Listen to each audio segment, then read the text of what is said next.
여러분, 혹시 요즘 몸이 예전 같지 않다고 느끼고 계시나요? 잠깐 멈추세요. 이 영상 끝까지 보셔야 합니다. 74살까지 멀쩡하시던 분이 75을 넘기면서 갑자기 무너지는 모습 한 번쯤 보신 적 있으실 겁니다. 어제까지 산에 오르시던 분이 어느 날부터 현관문 나서기를 두려워하십니다.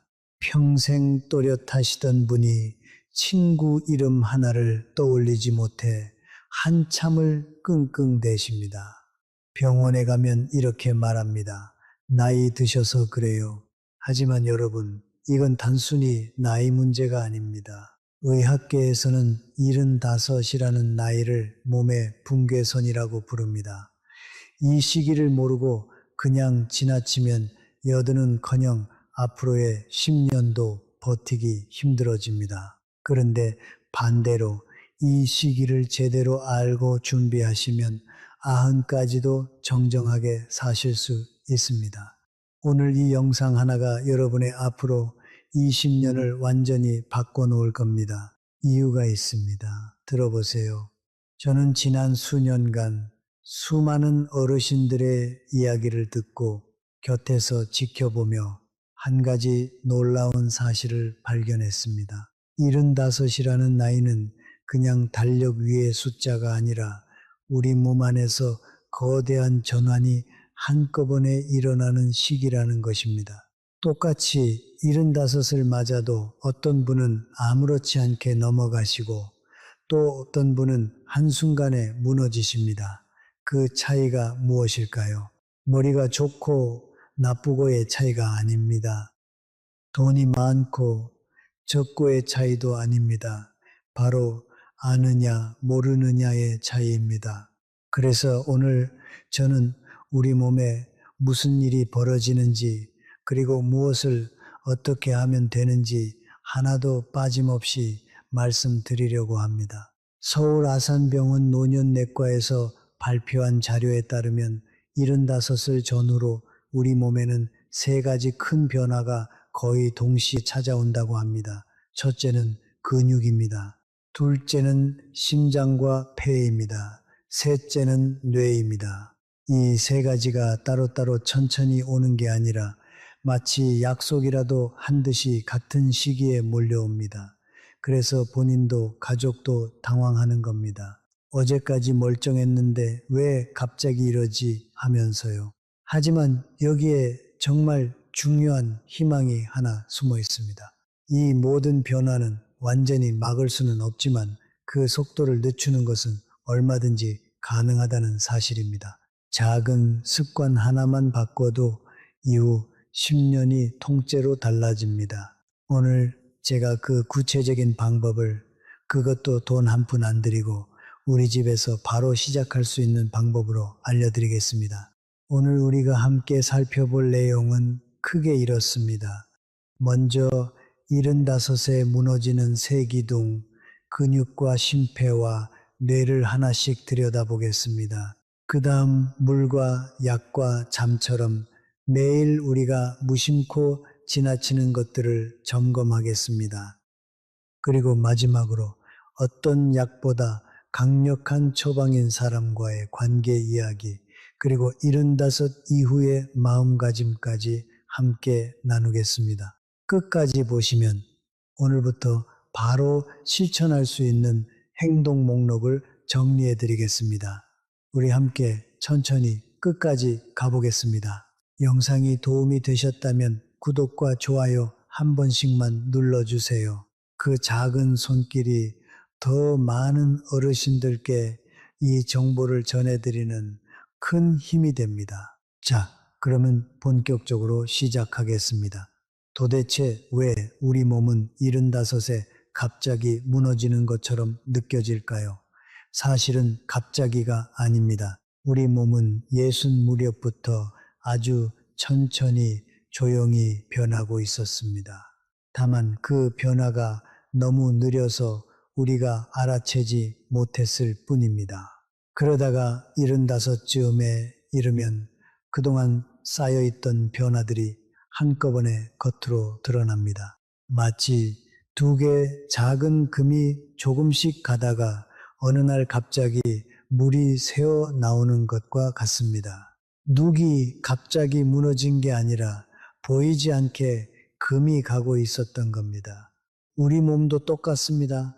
질병관리청 통계를 보면 65에서 74살 사이보다 75 이후에 일상생활에 도움이 필요하다고 답한 비율이 2배 가까이 뛰어오릅니다. 정확히는 한 살 한 살 늘 때마다가 아니라 75이라는 선을 넘는 순간 곡선이 가파르게 꺾입니다. 그래서 의학계에서 이 나이를 붕괴선이라고 부르는 겁니다. 무서운 말처럼 들리시죠? 저도 처음 이 말을 들었을 때 가슴이 철렁했습니다. 그런데요, 이 선의 정체를 정확히 알고 나면 오히려 마음이 편해집니다. 막연한 두려움이 분명한 목표로 바뀌기 때문입니다. 어디가 약해지는지 알면 어디를 지키면 되는지도 알게 되니까요. 많은 어르신들이 이런 말씀을 하십니다. 아침에 일어나는데 몸이 천근만근이다. 조금만 걸어도 숨이 턱까지 차오른다. 어제 만난 사람 이름이 오늘 생각이 안 난다. 이런 작은 신호들 우리는 그저 나이 탓이려니 하고 넘겨버립니다. 하지만 이것이야말로 몸이 우리에게 보내는 가장 친절한 경고입니다. 두 개 금이 가기 시작했으니 지금 손을 보라는 신호인 거죠. 이 신호를 알아채는 분과 무시하는 분의 10년 뒤는 하늘과 땅 차이입니다. 오늘 이 영상을 보시는 여러분은 이미 그 신호를 알아채신 분들입니다. 그것만으로도 여러분은 다른 길 위에 서 계신 겁니다. 자, 이제 본론으로 들어갑니다. 75세 무너지는 첫 번째 기둥, 바로 근육 이야기입니다. 우리는 흔히 근육이라고 하면 운동선수나 젊은 사람들의 것이라고 생각합니다. 나이 들어 무슨 근육이냐 이러시는 분도 계십니다. 하지만 이건 정말 위험한 생각입니다. 75 이후 우리의 생존을 좌우하는 가장 중요한 열쇠가 바로 이 근육이기 때문입니다. 서울 아산병원 자료에 따르면 70에서 80 사이에 우리 몸의 근육은 평균 31% 가까이 사라진다고 합니다. 60 무렵의 근육 감소 속도와는 비교가 안 될 만큼 빠릅니다. 10년 동안 근육의 3분의 1이 녹아 없어진다고 생각해 보세요. 정말 무섭지 않습니까? 그런데 왜 근육이 그렇게 중요할까요? 단순히 힘이 약해지는 문제가 아닙니다. 우리 몸의 근육은 단순한 고깃덩어리가 아니라 살아있는 거대한 창고이자 공장입니다. 근육은 우리가 넘어지지 않게 몸의 중심을 잡아줍니다.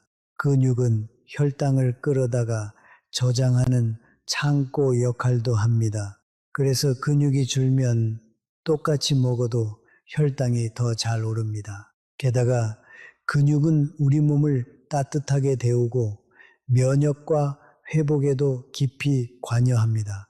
한마디로 근육이 무너지면 몸 전체가 함께 무너지는 겁니다. 정수기로 비유하자면 근육은 물을 끌어올리는 펌프와 같습니다. 펌프가 약해지면 아무리 좋은 필터가 있어도 깨끗한 물이 콸콸 나오지 않습니다. 근육이 빠지기 시작하면 우리 몸에는 어떤 일이 벌어질까요? 처음에는 아주 사소합니다. 장바구니가 무겁게 느껴집니다. 의자에서 일어날 때 나도 모르게 어구구 소리가 나옵니다. 계단을 오를 때 난간을 자꾸 잡게 됩니다. 여기까지는 그래도 견딜만 합니다. 문제는 그 다음입니다. 근육이 더 빠지면 걸음걸이가 흔들리고 작은 턱에도 발이 걸립니다. 그러다 한번 넘어지면 75 이후의 낙상은 단순한 멍으로 끝나지 않습니다. 고관절이 부러지면 오랜 시간 누워 지내야 하고 그렇게 누워 있는 동안 근육은 더 빠르게 사라집니다. 악순환이 시작되는 겁니다. 서울 아산병원 자료에서도 고관절, 골절을 겪은 어르신들 중 상당수가 1년 안에 건강이 급격히 나빠진다고 경고하고 있습니다. 여기서 잠깐 효 이야기를 안 할 수가 없습니다. 근육이 무너져서 거동이 힘들어지면 결국 누군가의 손을 빌려야 합니다. 그 손은 대개 우리 자식들의 손입니다. 평생 자식들 키우느라 내 몸 돌볼 새도 없이 사셨는데 이제 와서 그 자식들에게 짐이 된다고 생각하면 그 마음이 얼마나 무겁겠습니까? 제가 만나뵌 어르신들이 가장 두려워하시는 건 사실 죽음이 아니었습니다. 자식들에게 짐이 되는 것, 그게 가장 무섭다고 하셨습니다. 그래서 근육을 지키는 일은 단순히 내 건강을 위한 일이 아닙니다. 우리 가족 모두의 평안을 지키는 일입니다. 손잡고 공원을 걷는 그 평범한 행복을 끝까지 누리기 위한 일입니다. 그렇다면 어떻게 해야 할까요? 다행히 방법이 있습니다. 그것도 아주 간단합니다. 근육을 지키는 데는 딱 두 가지가 핵심이고 거기에 보너스로 하나만 더 챙기시면 됩니다. 첫째는 단백질입니다. 나이가 들면 입맛이 떨어진다고들 하시지만 75 이후에 단백질은 선택이 아니라 필수입니다. 거창할 것 없습니다. 아침에 삶은 계란 하나, 점심에 두부 한 모, 저녁에 생선 한 토막, 이 정도만 꾸준히 드셔도 근육이 빠지는 속도가 눈에 띄게 늦춰집니다. 고기를 씹기 힘드시면 계란찜이나 두부찌개도 좋습니다. 우유 한 잔, 작은 요구르트 하나도 훌륭한 단백질 공급원입니다. 끼니마다 손바닥만한 크기의 단백질, 이것만 기억하세요. 둘째는 움직임입니다. 운동이라고 거창하게 생각하지 마세요. 그냥 몸을 움직이는 습관이라고 여기시면 됩니다. 가장 쉬운 건 의자에서 앉았다 일어서기입니다. 텔레비전 보시면서 광고가 나올 때마다 의자에서 천천히 10번만 앉았다 일어서 보세요. 이것만으로도 우리 허벅지의 큰 근육이 깨어납니다. 허벅지 근육은 우리 몸에서 가장 큰 근육이라 여기만 지켜도 절반은 성공입니다. 처음엔 5번도 힘드실 수 있습니다. 괜찮습니다. 5번부터 시작하세요. 내일은 6번, 모레는 7번. 이렇게 천천히 늘려가시면 됩니다. 자, 이제 보너스입니다. 단백질을 드시고 나서 30분 안에 가볍게 몸을 움직여 주시면 그 단백질이 근육으로 가는 길이 활짝 열립니다. 식사 후 설거지를 하거나 집안을 한 바퀴 천천히 도는 것, 그것만으로 충분합니다. 우리 함께 오늘 저녁부터 의자에서 10번 시작해 보지 않으시겠습니까? 여기서 잠깐 여러분께 하나 여쭤보겠습니다. 혹시 요즘 바닥에 앉았다가 일어나실 때 손으로 무릎이나 바닥을 짚으시나요? 아니면 한 번에 일어나기가 힘들어서 의차하고 기압을 놓으시나요? 만약 그러신다면 이건 단순히 귀찮아서가 아니라 우리 다리 근육이 약해졌다는 분명한 신호입니다. 또 하나 여쭤보겠습니다. 페트병 뚜껑을 딸 때 예전보다 손에 힘이 안 들어가시나요? 손주가 내미는 손을 꽉 잡아주기가 어려우신가요? 손아귀 힘, 의학에서는 이걸 악력이라고 하는데요. 서울 아산병원 자료에 따르면 이 악력이야말로 우리 몸 전체 근육 상태를 보여주는 가장 정직한 거울이라고 합니다. 손힘이 약해졌다는 건 온몸의 근육이 함께 약해지고 있다는 뜻입니다. 그런데 왜 하필 75 무렵에 근육이 이렇게 빨리 빠질까요? 이유를 알면 대처법도 보입니다. 우리가 단백질을 먹으면 그것이 곧바로 근육이 되는 게 아닙니다. 몸 안에서 근육을 새로 짓는 공사가 일어나야 합니다. 그런데 나이가 들면 이 공사를 시작하는 신호 자체가 둔해집니다. 똑같이 고기를 한 점 먹어도 젊을 때는 공사가 활발하게 일어나지만 75 이후에는 그 반응이 절반 수준으로 떨어집니다. 그래서 더더욱 한 번에 충분한 양의 단백질이 들어와야 공사가 시작되는 겁니다. 조금씩 찔끔찔끔 드시면 신호가 약해서 공사가 아예 시작되지 않습니다. 이게 바로 어르신들이 적게 드시면서 근육이 더 빨리 빠지는 숨은 이유입니다. 또 한 가지 무서운 사실이 있습니다. 근육은 우리 몸에서 혈당을 끌어다 쓰는 가장 큰 창고라고 말씀드렸죠. 근육이 줄면 이 창고가 작아집니다. 그러면 밥을 먹고 올라간 혈당이 갈 곳을 잃고 피 속에 둥둥 떠다닙니다. 그게 바로 당뇨로 가는 길입니다. 실제로 삼성 서울병원 자료를 보면 근육량이 적은 어르신은 그렇지 않은 분에 비해 당뇨 위험이 한참 높게 나타납니다. 그러니 근육을 지키는 일은 당뇨를 막는 일이기도 합니다. 무릎 힘만 지키는 게 아니라 혈당까지 함께 지키는 일이라는 거죠. 운동 한 가지로 두 가지 병을 막는 셈이니 이보다 더 남는 장사가 어디 있겠습니까? 제가 곁에서 지켜본 분 중에 수원에 사시는 윤재후 어르신이 계셨습니다. 올해 77이신데요. 평생 은행에서 일하시다 정년 퇴직을 하신 분입니다. 이분이 70대 초반까지만 해도 정장 차림에 꼿꼿한 자세로 동네에서 멋쟁이로 통하셨습니다. 그런데 75을 넘기면서 어느 날부터 의자에서 일어날 때마다 휘청거리기 시작하셨습니다. 처음엔 본인도 그러려니 하셨답니다.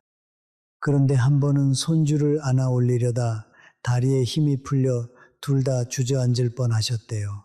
그날 윤재호 어르신은 큰 충격을 받으셨습니다. 손주 하나 못 안아주는 할아버지가 되었구나 싶어 며칠을 우울하게 보내셨다고 합니다. 체면을 중히 여기시던 분이라 남들 앞에서 휘청거리는 모습을 보이는 게 무엇보다 견디기 힘드셨다고 합니다. 그러던 차에 동네 복지관에서 우연히 근력교실 안내문을 보셨습니다. 처음엔 사내대장부가 무슨 체조교실이냐 싶어 망설이셨답니다. 하지만 손주 얼굴이 자꾸 떠올라 용기를 내어 등록하셨습니다. 거기서 배운 건 정말 단순했습니다. 의자에서 천천히 앉았다 일어서기, 벽을 짚고 발 뒤꿈치 들었다 내리기, 그리고 식사 때마다 단백질 꼭 챙기기. 윤재호 어르신은 반신반의하면서도 매일 거르지 않고 하셨습니다. 은행원 출신답게 달력에 동그라미를 치며 하루도 빠짐없이 기록하셨다고 합니다. 석 달이 지나자 놀라운 변화가 찾아왔습니다. 의자에서 일어날 때 더 이상 휘청거리지 않게 되셨습니다. 6달이 지나자 그렇게 그리워하시던 손주를 번쩍 안아 올리실 수 있게 되었습니다. 윤재호 어르신이 그날 손주를 안고 환하게 웃으시던 모습을 가족들이 사진으로 남겨두었다고 합니다. 어르신은 그 사진을 거실에 걸어두고 매일 보신다고 해요. 그러면서 이렇게 말씀하셨습니다. 75에 무너지나 보다 하고 포기했으면 나는 지금쯤 누워 있었을 거다. 포기하지 않은 게 천만다행이다. 여러분, 윤재호 어르신과 우리가 다를 게 무엇이 있겠습니까? 그분이 하신 일은 의자에서 앉았다 일어서기, 그것뿐이었습니다. 그러니 오늘 우리도 시작하면 됩니다. 다시 한번 정리해 드리겠습니다. 첫째, 끼니마다 손바닥만 한 단백질을 챙겨 드세요. 계란이든 두부든 생선이든 좋습니다. 한 번에 충분히 드셔야 근육 공사가 시작됩니다. 둘째, 의자에서 앉았다 일어서기를 하루 10번씩 시작하세요. 우리 몸에서 가장 큰 허벅지 근육을 깨우는 가장 쉬운 방법입니다. 그리고 보너스로 소나기 힘을 기르기 위해 부드러운 공이나 수건을 쥐었다 폈다 해보세요. 텔레비전 보시면서도 충분히 하실 수 있습니다. 우리 함께 윤재우 어르신처럼 달력에 동그라미 한번 쳐보면 어떨까요? 작은 동그라미 하나가 우리를 다시 일으켜 세웁니다. 자, 이제 두 번째 기둥입니다. 75에 무너지는 두 번째는 바로 심장과 폐입니다. 우리가 살아있다는 건 결국 숨을 쉬고 피가 도는 일입니다. 그 일을 맡은 두 일꾼이 바로 심장과 폐인데요. 이 두 일꾼이 75을 넘기면서 눈에 띄게 지칩니다. 심장은 평생 단 한 번도 쉬지 않고 일해온 펌프입니다. 그런데 나이가 들면 이 펌프가 한 번에 뿜어낼 수 있는 피의 양이 줄어듭니다. 폐도 마찬가지입니다. 숨을 들이쉬고 내쉬는 탄력이 떨어집니다. 그래서 예전 같으면 아무렇지 않던 계단 몇 칸이 어느 날 갑자기 높은 산처럼 느껴지는 겁니다. 혹시 요즘 이런 경험 있으신가요? 마트에서 장을 보고 돌아오는데 숨이 차서 중간에 쉬어야 했다. 손줄을 안아 올렸는데 가슴이 두근거렸다. 평지를 걷는데도 옆 사람보다 자꾸 뒤처진다. 이런 변화들이 바로 심장과 폐가 보내는 신호입니다. 삼성 서울병원 자료에 따르면 심폐 기능이 떨어지면 단순히 숨이 차는 데서 끝나지 않는다고 합니다. 온몸 구석구석에 산소가 제대로 전달되지 않으니 쉽게 피로해지고 머리도 멍해지고 상처도 더디 아뭅니다. 우리 몸의 모든 세포가 산소를 먹고 사는데 그 산소 배달이 늦어지는 셈이니까요. 이걸 쉽게 비유하면 이렇습니다. 심장과 폐는 우리 집의 보일러와 같습니다. 보일러가 힘이 좋을 때는 집 안 구석구석 따뜻한 물이 잘 돕니다. 그런데 보일러가 노후되면 가장 먼 방, 가장 끝에 있는 방부터 차가워집니다. 우리 몸에서 가장 끝에 있는 곳이 어디일까요? 바로 손끝, 발끝, 그리고 뇌입니다. 그래서 심폐가 약해지면 손발이 차가워지고 머리가 맑지 않게 되는 겁니다. 보일러를 통째로 새 것으로 바꿀 수는 없지만 잘 관리하면 오래오래 따뜻하게 쓸 수 있습니다. 심장과 폐도 똑같습니다. 그렇다면 어떻게 해야 할까요? 자, 이제 본론으로 들어갑니다. 심장과 폐를 지키는 방법, 의외로 정말 간단합니다. 핵심은 딱 하나, 걷기입니다. 거창한 운동 필요 없습니다. 헬스장 등록할 필요도 없습니다. 그저 매일 15분만 걸으시면 됩니다. 연세대 세브란스 병원 자료에서도 하루 15분의 가벼운 걷기가 심폐 기능 저하 속도를 절반 가까이 늦춘다고 밝히고 있습니다. 15분이 길게 느껴지신다면 처음엔 5분부터 시작하셔도 됩니다. 집 앞 골목을 한 바퀴, 아파트 단지를 천천히 한 바퀴, 그것만으로 충분합니다. 비가 오는 날에는 집 안에서 제자리 걸음을 하셔도 됩니다. 텔레비전을 보면서 그 자리에서 발을 들었다 놨다 하시면 됩니다. 여기서 제가 꼭 강조하고 싶은 게 있습니다. 일주일에 한 번 1시간씩 몰아서 걷는 것보다 매일 15분씩 나눠서 걷는 것이 훨씬 효과적입니다. 우리 몸은 몰아치는 것을 싫어합니다. 꾸준한 것을 좋아합니다. 그러니 욕심내지 마세요. 오늘 15분, 내일 15분. 이 작은 걸음들이 모이고 모여서 1년 뒤에는 옆집 또래 어르신들이 깜짝 놀랄 만큼 건강한 분이 되어 계실 겁니다. 또래보다 숨이 덜 차고 또래보다 걸음이 가벼운 분. 그게 바로 여러분일 수 있습니다. 우리 오늘 저녁 식사 후에 딱 15분만 걸어보기로 약속하실 수 있으시겠습니까? 자, 이제 세 번째 기둥입니다. 어쩌면 여러분이 가장 두려워하시는 부분일지도 모르겠습니다. 바로 뇌입니다.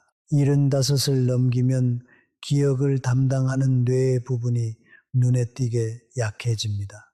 친구 이름이 입에서 맴돌기만 하고 나오지 않습니다. 방금 무엇을 하려고 일어섰는지 까먹습니다.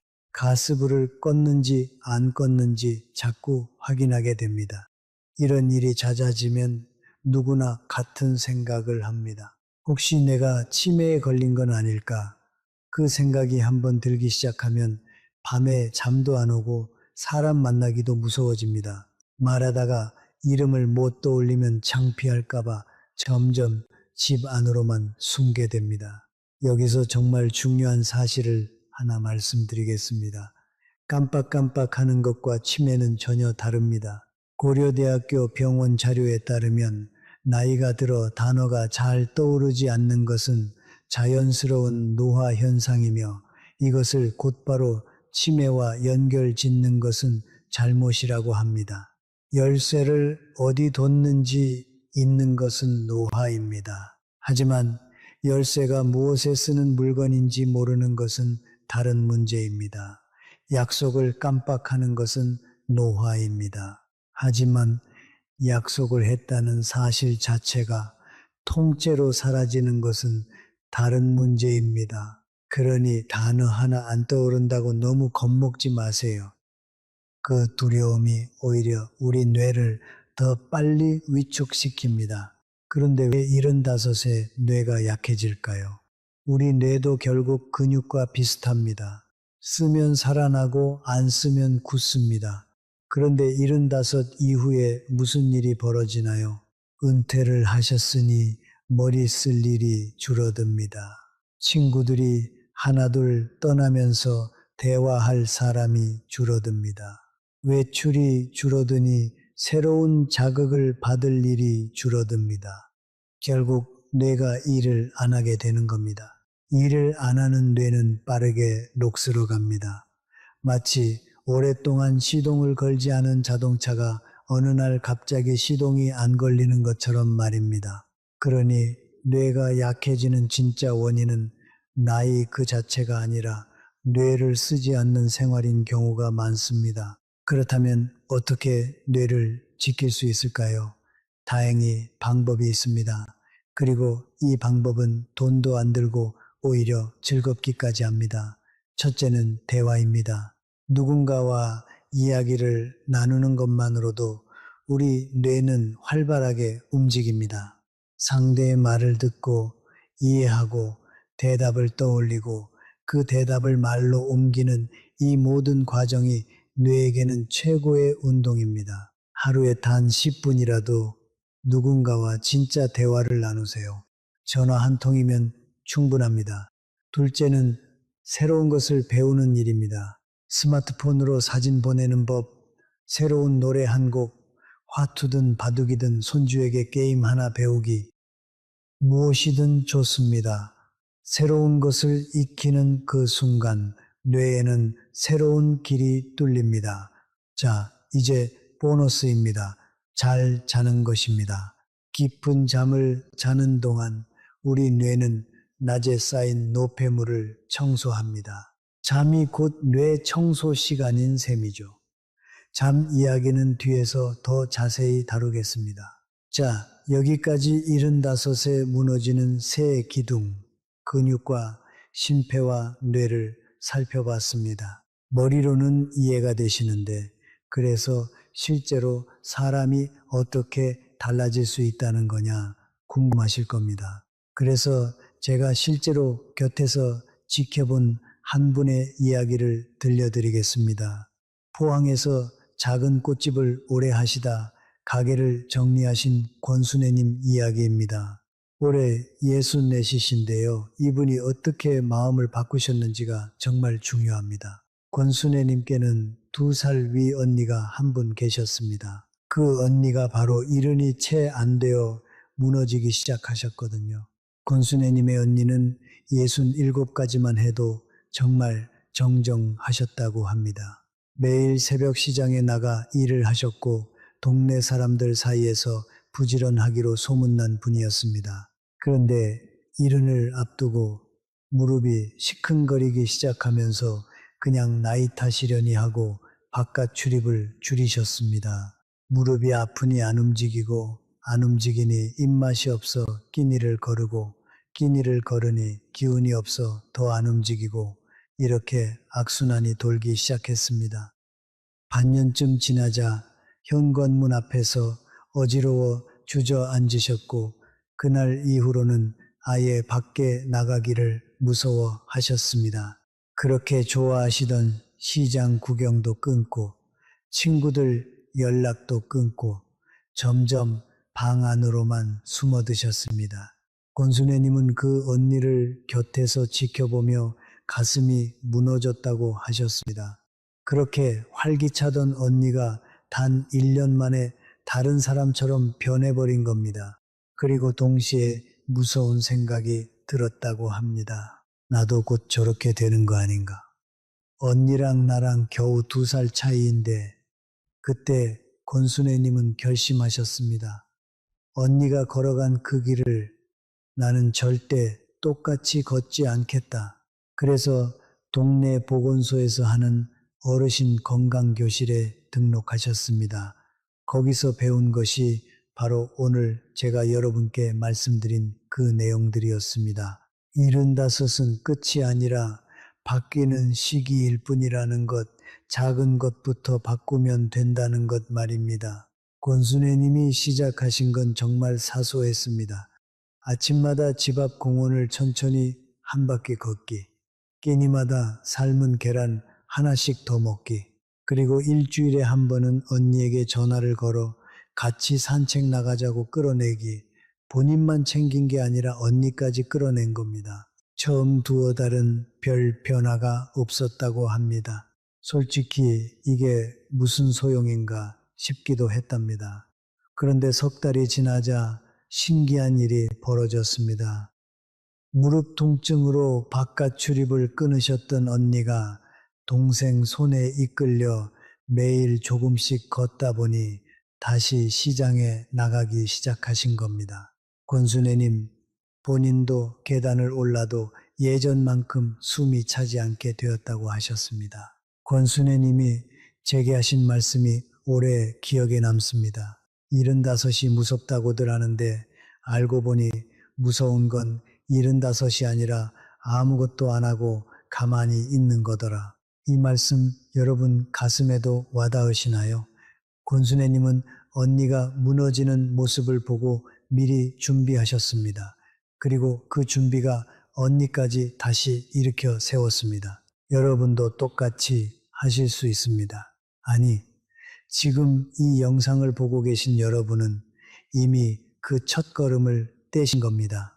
우리 권순애님처럼 오늘부터 작은 것 하나만 시작해 보기로 해요. 자, 이번에는 심장과 폐, 그리고 뇌 이야기를 조금 더 깊이 들여다보겠습니다. 들어보세요. 75을 전후로 우리 심장은 한 번 뛸 때 내보내는 피의 양이 눈에 띄게 줄어듭니다. 서울 아산병원 자료를 보면 같은 거리를 걸어도 75 이후에는 심장이 훨씬 더 힘겹게 일한다고 합니다. 그래서 예전에는 아무렇지 않던 계단 몇 칸이 어느 날 갑자기 높은 산처럼 느껴지는 겁니다. 여기서 우리 몸이 보내는 신호를 스스로 점검해 보는 방법이 있습니다. 평지를 평소 속도로 걸으면서 옆 사람과 이야기를 나눌 수 있는지 보세요. 말이 자꾸 끊기고 숨이 가빠진다면 우리 심폐가 도와달라고 보내는 신호입니다. 또 한 가지, 가만히 앉아 계실 때 손목에서 맥을 짚어보세요. 너무 빠르거나 들쭉날쭉 불규칙하게 뛴다면 한 번쯤 병원에서 확인해 보시는 것이 좋습니다. 그런데 여기에 정말 반가운 사실이 있습니다. 심폐기능은 우리 몸에서 가장 정직한 부분이라는 겁니다. 쓰면 살아나고 안 쓰면 가라앉습니다. 매일 15분만 천천히 걸어도 심폐기능이 떨어지는 속도를 절반 가까이 늦출 수 있습니다. 중요한 건 숨이 약간 차오르되 옆 사람과 대화는 이어갈 수 있는 정도, 딱 그 속도입니다. 너무 욕심내실 필요 없습니다. 군산에서 평생 시장에서 채소를 파신 오금자 어르신 올해 73이신데요. 한동안 숨이 차서 좌판까지 걷는 것도 버거우셨다고 합니다. 그런데 매일 아침 가게 문을 열기 전 시장 골목을 천천히 2바퀴 도는 습관을 들이셨습니다.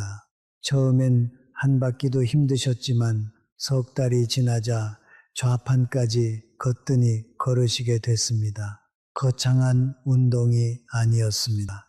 그저 매일 조금씩 꾸준히, 그것이 우리 심장과 폐를 살립니다. 이제 뇌 이야기입니다. 75 무렵 많은 분들이 가장 두려워하시는 것이 바로 깜빡깜빡하는 일입니다. 친구 이름이 생각나지 않고 방금 들고 있던 물건을 어디 뒀는지 있습니다. 그러면 다들 덜컥 겁부터 내십니다. 혹시 치매 아닐까? 그런데 여러분, 여기서 분명히 알아두셔야 할 것이 있습니다. 가끔 이름이나 단어가 떠오르지 않는 것은 대부분 자연스러운 현상이지 치매가 아닙니다. 연세대 세브란스 병원 설명에 따르면 진짜 위험한 신호는 따로 있습니다. 방금 한 일을 통째로 잊거나 늘 다니던 길을 헷갈리거나 익숙하던 일의 순서가 무너질 때, 그럴 때 병원을 찾으시면 됩니다. 단순히 이름 하나 깜빡한 것으로 우리 스스로를 환자로 몰아세우지 마세요.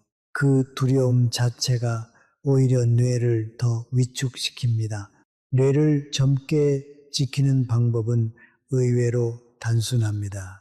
첫째, 사람과 대화하는 것입니다. 누군가와 이야기를 나누는 동안 우리 뇌는 듣고 생각하고 답을 고르느라 쉴 새 없이 움직입니다.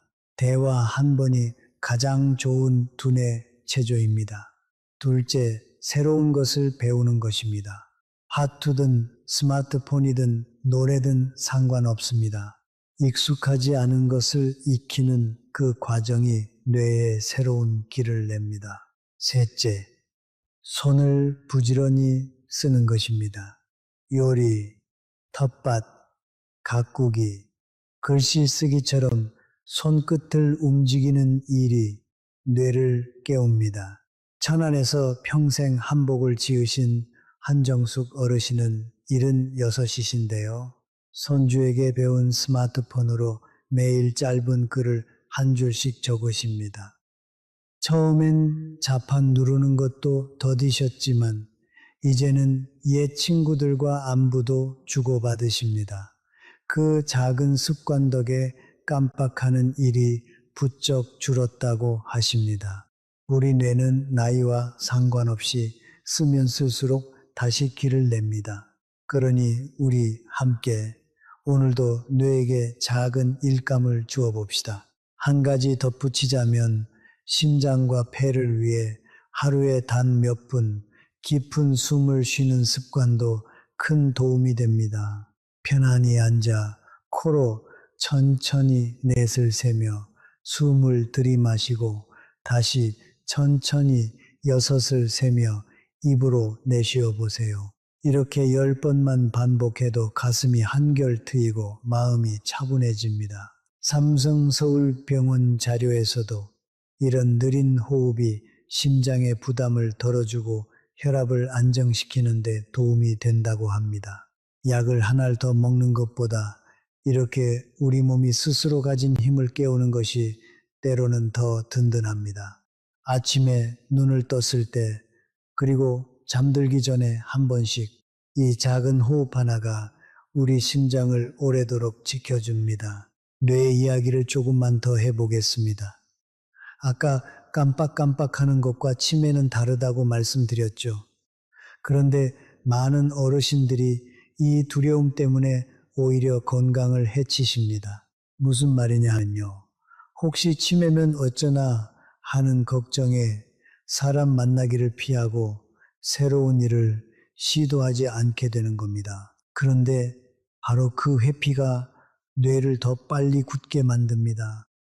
두려움이 우리를 가두고 그 갇힘이 다시 두려움을 키우는 악순환인 거죠. 그러니 우리 발상을 한번 바꿔봅시다. 깜빡거림은 우리 뇌가 보내는 경고가 아니라 운동을 하자는 초대장이라고 생각하는 겁니다. 단어가 안 떠오르면 끙끙대지 마시고 우리 뇌가 운동할 시간이구나 하고 가볍게 넘기세요. 연세대 세브란스 병원 자료에 따르면 뇌를 건강하게 지키는 데는 세 가지가 함께 필요하다고 합니다. 첫째는 새로운 자극, 둘째는 사람과의 교류, 셋째는 적당한 몸의 움직임입니다. 흥미로운 사실은 이 세 가지가 따로 노는 게 아니라는 겁니다. 친구를 만나러 밖에 나가면 걷게 되니 몸이 움직이고 대화를 하니 자극이 되고 사람과 교류까지 한꺼번에 일어납니다. 그래서 75 이후에는 그저 밖에 나가 사람을 만나는 것만으로도 뇌 건강의 세 가지를 동시에 챙기는 셈입니다. 집에만 계시면 이 세 가지를 한꺼번에 잃습니다. 그러니 오늘 단 한 번이라도 우리 밖으로 나가보기로 해요.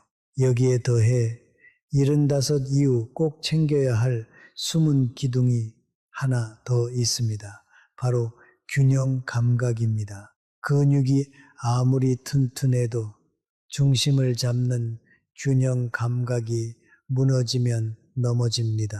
그리고 앞서 말씀드렸듯 이 나이의 낙상은 인생을 송두리째 바꿔놓을 만큼 위험합니다. 질병관리청 자료를 보면 75 이상 어르신의 입원 원인 중에서 낙상이 상당히 높은 비중을 차지합니다.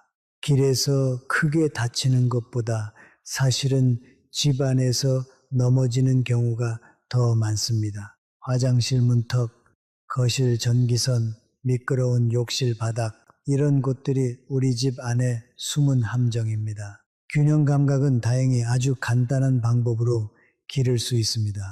부엌 싱크대나 식탁을 한 손으로 가볍게 짚고 한쪽 발을 살짝 들어 10초만 버텨보세요. 그 다음 반대쪽 발도 10초. 처음엔 비틀거리셔도 괜찮습니다. 매일 하다 보면 점점 오래 버틸 수 있게 됩니다. 양치질 하시는 동안 한 발로 서보는 것도 좋은 방법입니다. 하루에 단 1분, 이 작은 연습이 우리를 넘어지지 않게 지켜줍니다. 그리고 집안의 함정도 오늘 한번 점검해 보세요. 걸려 넘어질 만한 전기선은 벽에 붙이고 욕실 바닥엔 미끄럼 방지 매트를 깔고 밤에 화장실 가는 길엔 작은 불을 하나 켜두세요. 돈 몇천 원이면 우리 가족 모두가 마음을 놓을 수 있습니다. 제주에 사시는 백정자 어르신 이야기를 들려드리고 싶습니다. 올해 76이신데요. 평생 밭일을 하신 분이라 누구보다 건강을 자신하셨습니다. 그런데 어느 날 새벽 화장실에 가시다 어두운 거실에서 발을 헛디뎌 넘어지셨습니다. 다행히 크게 다치진 않으셨지만 손목에 금이 가서 한 달을 깁스를 하고 지내셨습니다. 그 한 달 동안 백정자 어르신은 무서운 경험을 하셨습니다. 손목 하나 못 쓰는데도 밥 차리는 것부터 머리 감는 것까지 모든 게 자식들 손을 빌려야 했던 겁니다. 평생 자식들 뒷바라지만 하시던 분이 갑자기 자식에게 짐이 된 것 같아 밤마다 눈물을 훔치셨다고 합니다. 깁스를 풀고 나서 백정자 어르신은 결심하셨습니다. 다시는 이렇게 넘어지지 않겠다. 그래서 시작하신 게 바로 한 발 서기 연습과 집 안 정리였습니다.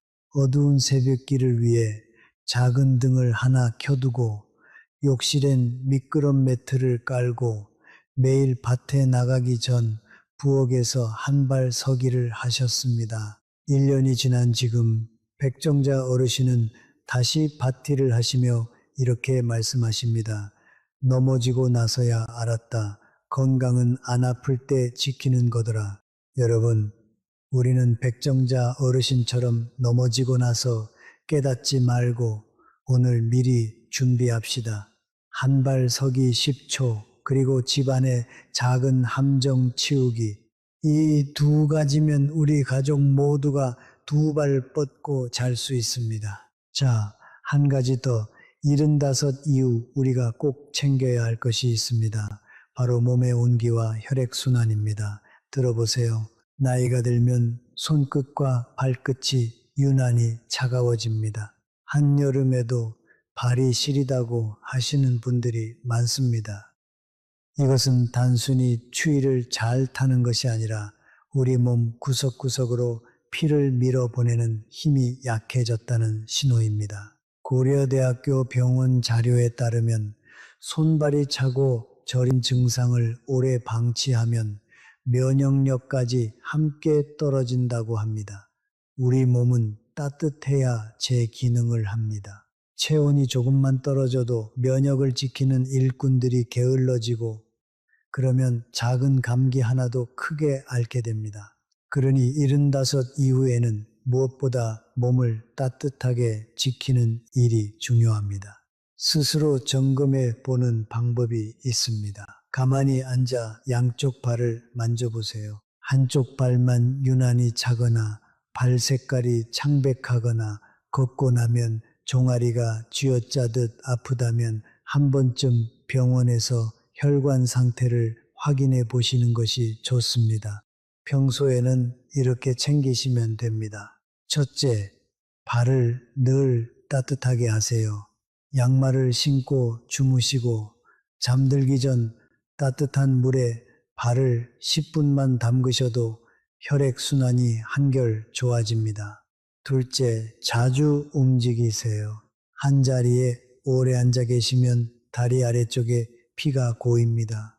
30분에 한 번은 일어나 발목을 위아래로 까딱까딱 움직여 주세요. 그것만으로도 종아리가 펌프처럼 피를 위로 밀어 올립니다. 셋째, 따뜻한 국물 음식을 가까이 하세요.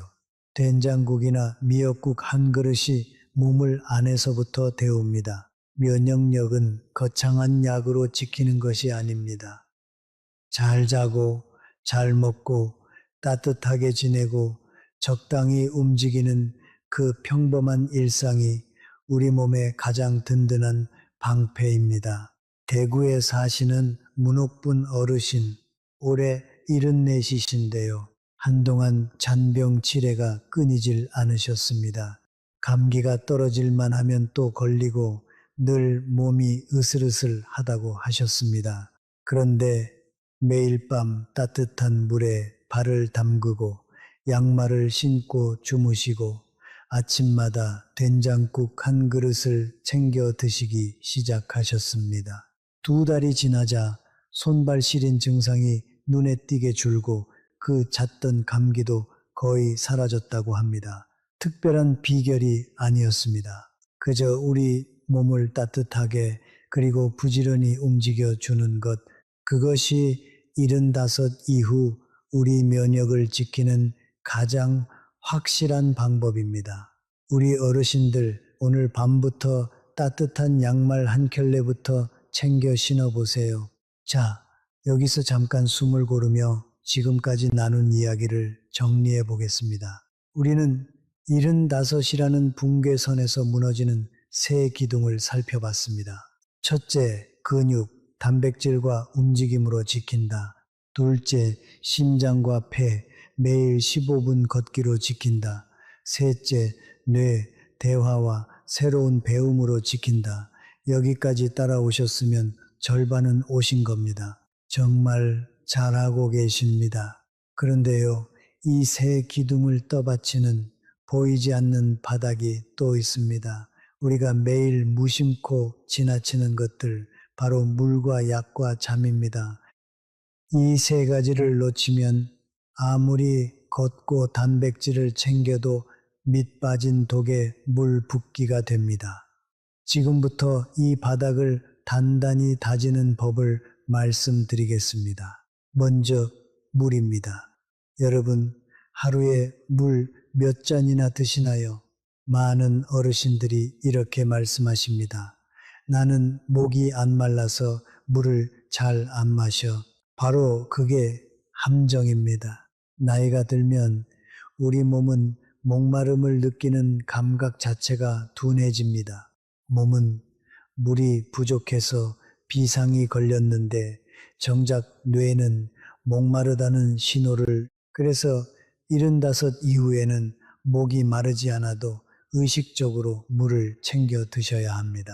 서울아산병원 자료에 따르면 어르신들의 탈수는 본인도 모르는 사이에 진행되며 어지럼증과 변비, 심하면 갑작스러운 의식 저하의 원인이 되기도 한다고 합니다. 물이 부족하면 우리 몸 안에서는 어떤 일이 벌어질까요? 우리 몸의 절반이 넘는 부분이 물로 되어 있습니다. 피도 결국 물입니다. 물이 부족하면 피가 끈적해집니다. 끈적한 피는 좁아진 혈관을 지나가기가 더 힘들어집니다. 그래서 탈수는 혈관이 막히는 사고, 즉 뇌졸중이나 심장 문제와도 연결됩니다. 특히 잠자는 동안에는 몇 시간씩 물을 못 마시니 새벽녘에 피가 가장 끈적해집니다. 어르신들에게 새벽에 안 좋은 일이 자주 생기는 데에는 이런 이유도 있습니다.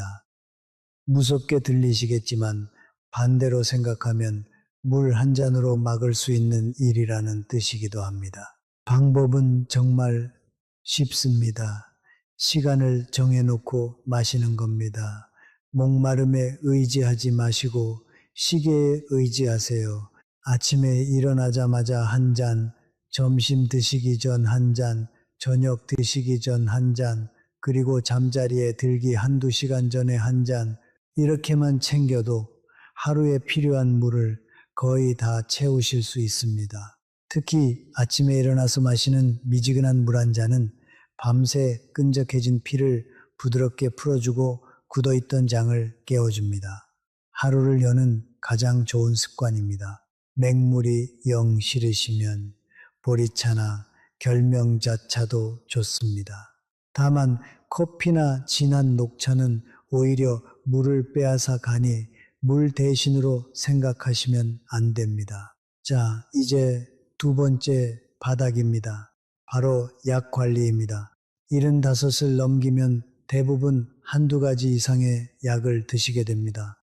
혈압약, 당뇨약, 콜레스테롤약, 거기에 무릎약, 잠 못 자서 받은 약까지 어느새 약봉지가 한 움큼이 됩니다. 그런데 여기서 정말 중요한 사실이 있습니다. 약이 많다고 해서 건강한 게 아니라는 겁니다. 오히려 약이 너무 많으면 약끼리 부딪혀서 새로운 문제를 일으키기도 합니다. 삼성서울병원 자료에서도 여러 병원에서 받은 약을 한꺼번에 드시는 어르신들에게 중복되거나 충돌하는 약이 적지 않게 발견된다고 경고하고 있습니다. 그래서 약 관리에는 두 가지 원칙이 있습니다. 첫째, 시간을 정확히 지키는 것입니다. 아침 약은 아침 식사 후 30분 안에, 저녁 약은 저녁 식사 후에. 이 시간이 들쑥날쑥하면 약효도 들쑥날쑥해집니다. 깜빡 잊으실까 걱정되시면 요일과 시간이 나뉜 약통을 하나 장만하세요. 일주일치를 미리 담아두면 오늘 약을 먹었는지 안 먹었는지 한눈에 알 수 있습니다. 휴대폰 알람을 맞춰두시거나 함께 사는 가족에게 부탁하는 것도 좋은 방법입니다. 둘째, 자, 이제 두 번째입니다. 석 달에 한 번은 드시는 모든 약을 봉지째 모아서 병원에 가져가세요. 그리고 의료진에게 보여드리며 여쭤보세요. 이 중에 겹치는 약은 없는지, 이제는 줄여도 되는 약은 없는지. 여기에 보너스로 하나만 더 챙기시면 좋습니다. 약을 드시고 난 뒤 몸에 어떤 변화가 있는지 짧게 적어두는 겁니다. 어지럽다, 속이 더부룩하다, 잠이 안 온다. 이런 작은 메모 하나가 의료진에게는 어떤 검사보다 귀한 정보가 됩니다. 약은 우리를 지키기 위한 것이지 우리를 처참매기 위한 것이 아닙니다. 필요한 약을 정확한 시간에 꼭 필요한 만큼만, 이 원칙만 지키시면 약은 든든한 우리 편이 됩니다. 우리 다음에 병원 가실 때 약봉지 다 챙겨가기로 약속해요. 자, 이제 세 번째 바닥, 잠입니다. 앞에서 뇌 이야기를 하면서 잠깐 말씀드렸죠. 잠은 단순히 쉬는 시간이 아니라 우리 뇌가 청소를 하고 우리 몸이 수리를 하는 가장 중요한 시간이라고요. 그런데 많은 어르신들이 이렇게 말씀하십니다. 나이 드니까 잠이 줄어 새벽에 자꾸 깨. 사실 나이가 들면 잠의 양이 줄어드는 게 아니라 깊은 잠이 줄어드는 겁니다. 얕은 잠만 자다 보니 자주 깨고 자고 일어나도 개운하지가 않은 거죠. 깊은 잠을 못 자면 낮에 졸리고 졸리니까 낮잠을 길게 자고 그러면 밤에 또 못 자고 여기서도 악순환이 돕니다. 질병관리청 자료에서도 수면의 질이 떨어지면 기억력 저하와 면역력 약화 그리고 우울감과도 깊이 연결된다고 합니다. 그러니 잠을 잘 자는 것은 75 이후 건강의 숨은 열쇠입니다. 그렇다면 어떻게 깊은 잠을 되찾을 수 있을까요? 방법은 여러 가지지만 가장 중요한 두 가지만 말씀드리겠습니다. 첫째, 낮잠을 30분 안으로 줄이세요. 낮잠이 길어지면 밤잠을 도둑맞습니다. 식사 후 졸음이 쏟아지면 30분만 의자에 기대어 짧게 주무세요. 그리고 오후 늦은 시간에는 아예 주무시지 않는 게 좋습니다. 자, 이제 두 번째입니다. 잠자리에 들기 전 1시간은 우리 몸에게 이제 곧 잘 시간이라는 신호를 주는 시간입니다. 이때 텔레비전이나 휴대폰의 밝은 화면을 보면 우리 뇌는 아직 낮인 줄 알고 잠을 미룹니다. 그러니 잠들기 1시간 전에는 화면을 끄고 방을 어둑하게 만드세요. 따뜻한 우유 한 잔이나 잔잔한 음악도 도움이 됩니다. 그리고 정말 중요한 한 가지, 침대는 오직 잠자는 곳으로만 쓰세요. 침대에 누워서 텔레비전을 보거나 한참을 뒤척이면 우리 몸은 침대를 깨어있는 곳으로 기억합니다. 졸릴 때 누우시고 잠이 안 오면 잠깐 일어나 다른 데서 쉬다가 다시 누우세요. 침대는 잠자는 곳, 이 기억이 몸에 새겨지면 눕자마자 스르르 잠이 오게 됩니다. 여기까지 물과 약과 잠, 우리가 매일 무심코 지나치던 세 가지 바닥을 다져봤습니다. 어떠세요? 하나도 어렵지 않으시죠? 돈이 드는 것도 아니고 특별한 기구가 필요한 것도 아닙니다. 그저 시간을 정해 물을 마시고 약봉지를 잘 챙기고 잠자리 습관을 조금 바꾸는 것뿐입니다. 이 작은 것들이 모여서 앞에서 말씀드린 새 기둥, 근육과 심폐와 뇌를 든든하게 떠받칩니다. 이제 정말 중요한 이야기가 하나 남았습니다. 어쩌면 오늘 나눈 모든 이야기 중에서 가장 강력한 약일지도 모릅니다. 그건 바로 사람입니다. 사람과의 관계 이야기로 넘어가겠습니다. 물과 약과 잠 이야기를 조금 더 깊이 들여다보겠습니다. 먼저 물인데요. 많은 분들이 이렇게 걱정하십니다. 물을 많이 마시면 화장실을 자주 가게 되어서 특히 밤에 잠을 설치게 된다고요. 맞는 말씀입니다.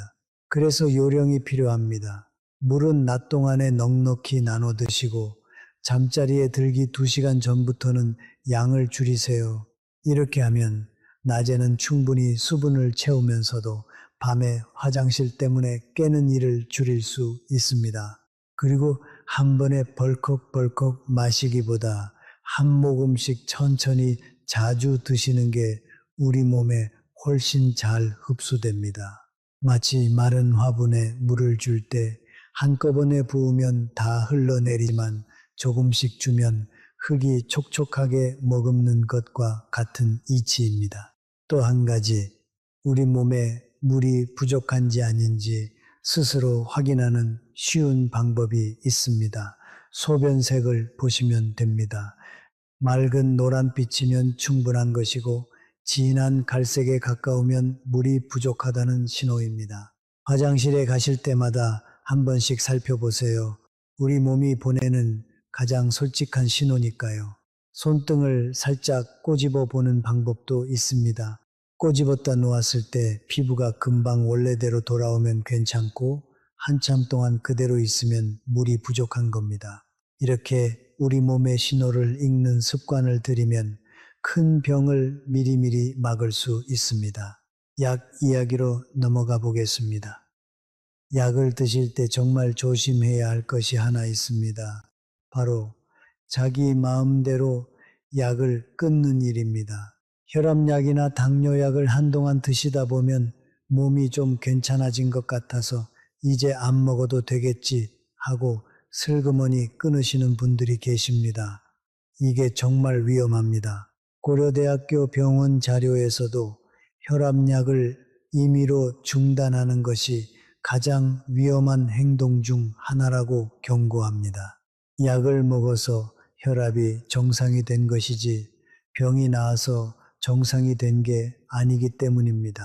약을 끊으면 혈압이 다시 치솟는데 이때 갑작스러운 혈관 사고가 일어날 수 있습니다.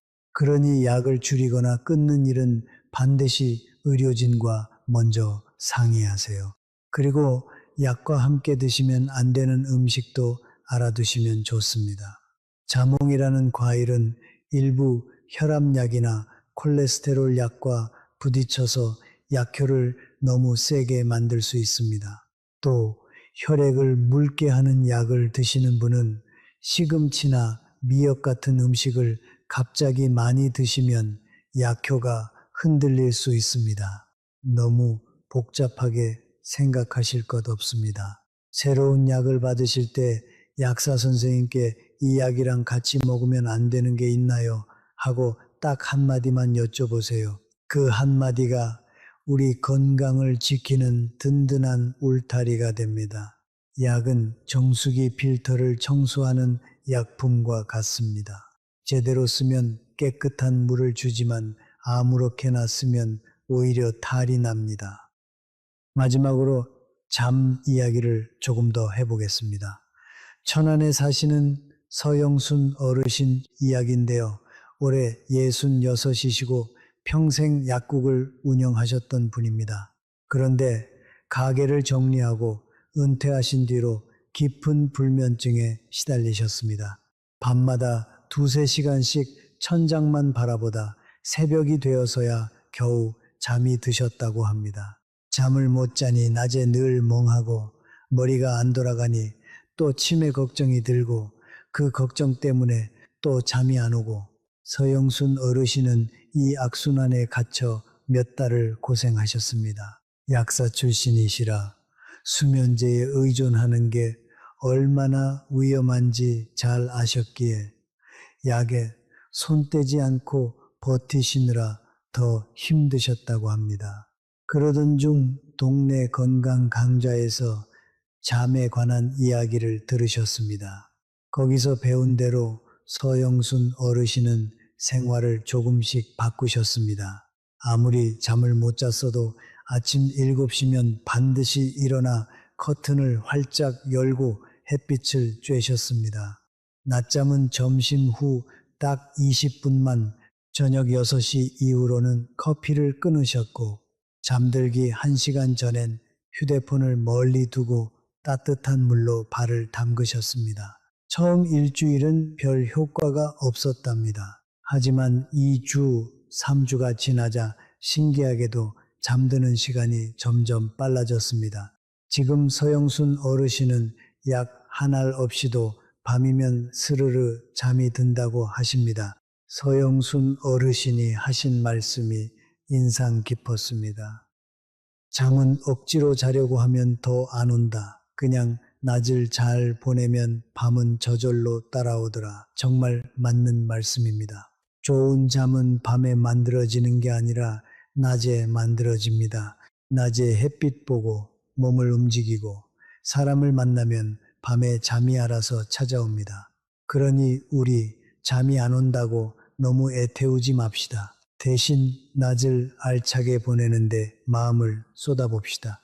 그것이 어떤 수면제보다 안전하고 강력한 우리 몸에 꼭 맞는 처방입니다. 자, 그러면 이 모든 이야기를 우리 하루 일과 속에 어떻게 녹여낼 수 있을지 아주 구체적으로 그려보겠습니다. 들어보세요. 거창한 계획은 필요 없습니다. 평범한 하루에 작은 습관 몇 개만 끼워 넣으면 됩니다. 아침에 눈을 뜨시면 가장 먼저 따뜻한 물 한 잔을 천천히 드세요. 밤새 마른 몸을 깨우고 굳어있던 장을 부드럽게 움직여주는 가장 좋은 습관입니다. 그 다음 창문을 활짝 열고 아침 햇살을 잠깐이라도 쬐세요. 아침 빛은 우리 몸의 시계를 바로잡아 주어서 그날 밤 잠까지 깊어지게 만듭니다. 아침 식사로는 단백질을 꼭 챙기세요. 삶은 달걀 하나, 두부 한 조각 또는 따뜻한 두유 한 잔이면 충분합니다. 우리 근육은 아침에 단백질이 들어와야 하루 종일 든든하게 버팁니다. 식사를 마치셨으면 가벼운 산책을 나가보세요. 집 앞 공원이든 아파트 단지든 상관없습니다. 15분 옆 사람과 이야기는 나눌 수 있되 숨은 약간 차오르는 그 속도로 천천히 걸으세요. 날이 뛰쳐 나가기 어려우시면 거실에서 제자리 걸음을 하셔도 됩니다. 텔레비전을 보시면서 의자에 앉았다 일어서기를 10번, 이것만으로도 허벅지 근육이 깨어납니다. 점심 식사 전에는 다시 물 한 잔, 점심에도 손바닥만 한 크기의 단백질을 챙기세요. 생선 한 토막이나 두부조림 또는 닭가슴살처럼 부드러운 고기면 좋습니다. 씻기 힘드시면 계란찜이나 두부찌개로 드셔도 똑같이 좋습니다. 식후에는 잠깐 앉아 쉬시되 낮잠을 주무신다면 30분을 넘기지 마세요. 낮잠이 길어지면 정작 밤잠을 빼앗기게 됩니다. 오후에는 누군가와 연결되는 시간을 만들어 보세요. 옛 친구에게 전화 한 통을 거시거나 동네 경로당이나 복지관에 잠깐 들르셔도 좋습니다. 거기서 새 친구를 사귀지 않으셔도 됩니다. 그저 사람들 사이에 잠시 머무는 것만으로도 우리 마음에 온기가 돕니다. 함께 노래를 부르거나 차 한 잔을 나누거나 손주에게 스마트폰을 한 가지 배우는 일, 이런 작은 활동들이 우리 뇌를 깨우고 하루에 활력을 불어넣습니다. 저녁 식사 전에 다시 물 한 잔, 저녁에도 단백질 한 가지를 잊지 마세요. 다만 저녁 6시가 지나면 커피나 진한 차는 피하시는 것이 좋습니다. 잠을 방해하기 때문입니다. 저녁을 드신 뒤에는 하루를 천천히 마무리합니다. 잠들기 1시간 전에는 텔레비전과 스마트폰 화면을 끄세요. 환한 화면 빛이 우리 뇌를 깨워 잠을 쫓아냅니다. 대신 따뜻한 우유 한 잔이나 바나나 반 개를 드시면 잠이 한결 부드럽게 찾아옵니다. 침대는 오직 잠을 자는 곳이라는 것을 우리 몸이 기억하게 하세요. 침대에 누워 텔레비전을 보거나 책을 오래 읽지 마시고 졸음이 올 때 누우세요. 그리고 마지막으로 잠들기 직전에 오늘 감사한 일 3가지를 가만히 떠올려 보세요. 따뜻했던 햇살, 맛있게 먹은 한 끼, 반가운 목소리로 통화한 친구. 이렇게 작은 것들을 헤아리다 보면 우리 하루가 생각보다 훨씬 풍성했음을 깨닫게 됩니다. 이 평범한 하루의 흐름, 물 한 잔과 햇살, 단백질과 15분 걷기, 사람과의 연결, 그리고 감사, 이것이 바로 우리 75을 지켜내는 가장 확실한 하루의 모습입니다. 어렵지 않습니다. 우리 함께 바로 오늘부터 시작해 봅시다. 자, 여기서 제가 직접 만나 뵙고 이야기를 들었던 한 어르신의 사연을 들려드리겠습니다. 들어보세요. 안동에 사시는 정해철 어르신, 올해 75이십니다. 평생 우체국에서 일하시다 정년을 맞으신 분인데 73까지만 해도 동네에서 소문난 정정한 분이셨습니다. 매일 새벽이면 어김없이 뒷산에 오르셨고 친구분들과 바둑도 두시고 손주들과 공원도 산책하셨습니다. 주변에서는 다들 이렇게 말했습니다. 해철이 형은 90까지도 거뜬하겠다. 그런데 75 생신을 막 넘기시고 얼마 지나지 않아 이상한 일들이 하나둘 찾아오기 시작했습니다. 어느 날 아침 늘 다니던 산길을 오르시는데 평소와 다르게 숨이 턱까지 차올랐습니다. 그냥 컨디션이 안 좋은가 보다 하고 넘기셨습니다. 며칠 뒤에는 무릎에서 시큰한 통증이 느껴졌습니다. 계단을 내려갈 때마다 시큰거렸지만 그래도 대수롭지 않게 여기셨습니다. 나이 들면 다 그런 거지 뭐. 그렇게 또 몇 달이 흘렀습니다. 그러던 어느 날 친구 댁에 다녀오시다 현관을 나서는데 갑자기 어지러움이 확 밀려왔습니다. 한 발 내딛는 순간 몸의 중심이 흔들렸고 그대로 주저앉으셨습니다. 크게 다치지는 않으셨지만 그날 이후로 어르신은 바깥에 나가는 것 자체가 두려워지셨습니다. 또 넘어지면 어쩌나 그 생각이 머릿속을 떠나지 않았습니다. 병원에 가시니 의사는 이렇게만 말했습니다. 연세가 있으시니 자연스러운 겁니다. 약 처방해 드릴 테니 드세요. 그렇게 혈압약이 생기고 무릎약이 생기고 어지럼증약까지 생겼습니다.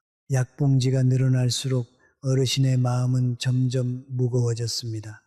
그리고 더 무서운 일이 찾아왔습니다. 40년을 알고 지낸 친구의 이름이 입안에서만 맴돌 뿐 도무지 떠오르지 않았습니다. 그날 밤 어르신은 한숨도 주무시지 못했습니다. 혹시 내가 치매가 시작된 건 아닐까? 두려움은 점점 커졌고 사람 만나는 일조차 부담스러워졌습니다. 말하다 이름을 못 떠올리면 창피할 것 같아서 점점 집 안에만 머무셨습니다. 산에도 안 가시고 친구도 안 만나시고 손주가 찾아와도 금세 피곤해 하셨습니다. 곁에서 지켜보던 부인께서 걱정스레 물으셨습니다. 여보, 요즘 왜 그래요? 아무것도 안 하고 집에만 있잖아요. 어르신은 대답 대신 긴 한숨만 내쉬셨습니다. 그러던 어느 날 오랜만에 옆 동네 강만우 어르신을 마주쳤습니다. 만우 어르신은 정해철 어르신보다 2살이 많은 77이셨는데도 여전히 얼굴에 생기가 도셨습니다. 정해철 어르신이 물으셨습니다. 형님은 어떻게 그렇게 정정하십니까? 저는 요즘 영 몸이 말을 안 듣습니다. 만호 어르신은 빙긋 웃으며 이렇게 답하셨습니다.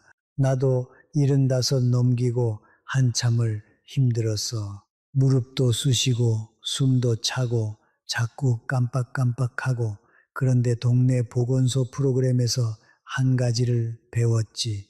75은 몸이 통째로 바뀌는 시기라는 거야. 그걸 인정하고 아주 작은 것부터 바꾸면 된다더라고. 그래서 나는 그날부터 아침마다 딱 20분만 천천히 걷고 끼니마다 삶은 달걀 하나씩 더 먹고 일주일에 한 번은 친구들이랑 꼭 얼굴을 봐. 그랬더니 몸이 다시 살아나더라고. 그날 정해철 어르신은 만호 어르신의 말을 곱씹고 또 곱씹으셨습니다. 75은 끝이 아니라 바뀌는 시기였구나. 그리고 바로 다음 날부터 아주 작은 변화를 시작하셨습니다. 아침마다 집 앞 공원을 천천히 한 바퀴 도셨습니다. 끼니마다 달걀을 하나씩 더 드셨습니다. 일주일에 한 번은 옛 친구에게 먼저 전화를 거셨습니다. 처음 한두 주는 아무 변화도 느껴지지 않았습니다. 그런데 한 달이 지나고 2달이 지나자 조금씩 달라지기 시작했습니다. 무릎 통증이 잦아들었고 계단을 올라도 숨이 덜 찼습니다. 무엇보다 마음이 한결 가벼워지셨습니다. 어르신은 그제야 깨달으셨습니다. 75은 포기하는 나이가 아니라 다시 시작하는 나이였구나. 우리 어르신들 가운데 정해철 어르신과 똑같은 길목에서 계신 분들이 참 많으실 겁니다. 그래서 이 사연을 꼭 들려드리고 싶었습니다. 변화를 인정하고 작은 것부터 그리고 혼자가 아니라 함께 이 세 가지가 75의 운명을 바꿉니다. 정해철 어르신의 사연에서 우리는 세 가지 중요한 가르침을 얻을 수 있습니다. 들어보세요. 첫째, 변화를 인정하는 것입니다. 어르신은 처음에 자신의 몸이 달라지는 것을 한사코 부정하셨습니다. 괜찮아, 곧 나아질 거야. 하지만 부정은 문제를 더 키울 뿐이었습니다. 몸이 보내는 신호를 자꾸 무시하면 작은 문제가 어느새 큰 문제로 자라납니다. 반대로 내 몸이 예전과 다르구나 하고 인정하는 그 순간 비로소 해결의 문이 열립니다. 인정은 포기가 아닙니다. 인정이야말로 회복의 첫걸음입니다. 우리 어르신들께서도 요즘 부쩍 숨이 차거나 깜빡하는 일이 잦아지셨다면 그것을 부끄러워하거나 외면하지 마세요. 그저 담담히 받아들이고 오늘부터 작은 것을 바꾸시면 됩니다. 둘째, 작은 것부터 시작하는 것입니다. 어르신은 강만호 어르신의 조언을 듣고도 거창한 계획을 세우지 않으셨습니다. 매일 20분 걷기, 끼니마다 달걀 하나 더, 일주일에 한 번 친구에게 전화 한 통, 이 사소해 보이는 행동들이 모이고 모여 결국 어르신을 다시 일으켜 세웠습니다. 우리는 종종 큰 변화를 꿈꾸지만 정작 너무 커서 시작조차 못합니다. 그러나 작은 변화는 누구나 할 수 있고 작은 변화가 차곡차곡 쌓이면 인생이 통째로 달라집니다. 오늘 단 10분, 오늘 달걀 하나, 그것이면 충분합니다. 완벽하지 않아도 괜찮습니다. 그저 시작하는 것, 그리고 멈추지 않는 것, 그것이 전부입니다. 셋째, 혼자가 아니라 함께라는 것입니다. 어르신이 다시 일어서실 수 있었던 결정적인 이유는 곁에 강만호 어르신이라는 한 사람이 있었기 때문입니다. 누군가의 따뜻한 한마디, 누군가의 경험과 조언이 무너져가던 분을 다시 세웠습니다. 75 이후에는 관계가 그대로 야기됩니다. 전화 한 통, 대화 한마디가 외로움을 막고 뇌를 깨우고 삶의 의미를 되찾게 합니다. 단 한 사람이라도 나를 이해하고 응원해주는 사람이 곁에 있다면 우리는 어떤 어려움 속에서도 다시 일어설 수 있습니다. 그러니 힘드실 때 혼자 끙끙 앓지 마세요. 가족이든 친구든 이웃이든 누군가에게 마음을 여세요. 그리고 동시에 우리도 누군가에게 그런 한 사람이 되어줄 수 있습니다. 받기만 하는 것이 아니라 먼저 손을 내미는 것, 그것이 우리 자신을 살리는 길이기도 합니다. 변화를 인정하고 작은 것부터 그리고 함께 이 세 가지만 마음에 새기셔도 우리 75은 분명히 달라질 것입니다. 여러분, 혹시 외로움이 담배만큼 몸에 해롭다는 말 들어보신 적 있으신가요? 놀라시겠지만 사실입니다. 여러 의학 연구를 종합하면 깊은 외로움 속에 사는 것은 하루에 담배 15개비를 피우는 것만큼 우리 건강에 해롭다고 합니다. 반대로 좋은 관계는 거꾸로 우리 수명을 늘리고 치매를 늦추고 면역력까지 높여줍니다. 미국 하버드 의과대학에서는 무려 75년이라는 긴 세월 동안 무엇이 사람을 건강하고 행복하게 만드는지를 추적했습니다. 그 긴 연구의 결론이 무엇이었을까요? 돈도 아니고 명예도 아니었습니다. 바로 따뜻한 관계였습니다. 곁에 마음을 나눌 사람이 있는 분들이 더 오래, 더 건강하게 사셨습니다. 그러니 사람과의 관계는 우리에게 가장 강력한 보약입니다. 자, 이제 본론으로 들어갑니다. 75 이후의 관계 어떻게 가꿔야 할까요? 첫째, 일주일에 한 번은 우리가 먼저 누군가에게 연락하세요. 친구든 형제든 조카든 상관없습니다. 길게 통화할 필요도 없습니다. 잘 지내냐? 밥은 먹었냐? 이 짧은 안부 한마디가 외로움을 막고 우리 뇌를 깨웁니다. 전화가 부담스러우시면 짧은 문자 한 줄도 좋습니다. 오늘 날씨 좋네, 건강하게 지내. 이 한 줄이 끊어질 뻔한 관계의 끈을 다시 이어줍니다. 둘째, 일주일에 한 번이라도 사람들이 모이는 자리에 나가세요. 복지관이든 경로당이든 교회든 어디든 좋습니다. 거기서 꼭 새 친구를 사귀어야 하는 건 아닙니다. 그냥 사람들 사이에 섞여 있는 것만으로도 우리 마음은 환해집니다. 셋째, 함께 밥을 드세요. 혼자 먹는 밥은 입맛도 없고 영양도 부실해집니다. 누군가와 마주 앉아 먹으면 자연스레 더 잘 드시게 되고 이야기도 오갑니다. 일주일에 한 번이라도 가까운 사람과 마주 앉아 국수 한 그릇이라도 나눠 드세요. 그런데 여기서 제가 정말 꼭 짚고 넘어가고 싶은 이야기가 하나 있습니다. 관계를 지키려다 오히려 관계를 잃는 경우를 너무 많이 봤기 때문입니다. 바로 모임에서의 돈 문제입니다. 혹시 모임에 나가면 늘 먼저 지갑을 꺼내시는 분 주변에 계시지 않나요? 혹은 여러분이 바로 그런 분이실 수도 있습니다. 좋은 사람으로 보이고 싶어서, 여유 있는 사람으로 보이고 싶어서 매번 먼저 밥값을 내십니다. 처음엔 다들 고마워합니다. 그런데 이상하게도 시간이 지날수록 그 모임에 나오는 사람이 하나둘 줄어듭니다. 왜 그럴까요? 분명 좋은 마음으로 베푼 건데 말입니다. 저는 이 안타까운 장면을 정말 많이 봤습니다. 이유는 이렇습니다. 사람에게는 받으면 갚고 싶어 하는 본능이 있습니다. 선물을 받으면 선물로, 밥을 얻어먹으면 밥으로 갚고 싶은 마음이 본능처럼 일어납니다. 그런데 한 사람이 매번 먼저 내버리면 받는 사람은 갚을 기회를 잃습니다. 그러면 고맙다는 마음보다 미안하다는 마음, 빚진 것 같은 마음이 쌓입니다. 나는 왜 저렇게 못해줄까? 나는 형편이 안 되는데, 이런 생각이 들기 시작하면 그 자리가 점점 불편해집니다. 그래서 결국 발걸음을 끊게 되는 겁니다. 게다가 매번 내는 사람은 자기도 모르게 우월한 위치에 서고 받는 사람은 자꾸 아래에 놓입니다. 이렇게 한쪽으로 기운 관계는 오래 갈 수가 없습니다. 친구 사이는 평등할 때 가장 깊어지는 법이니까요.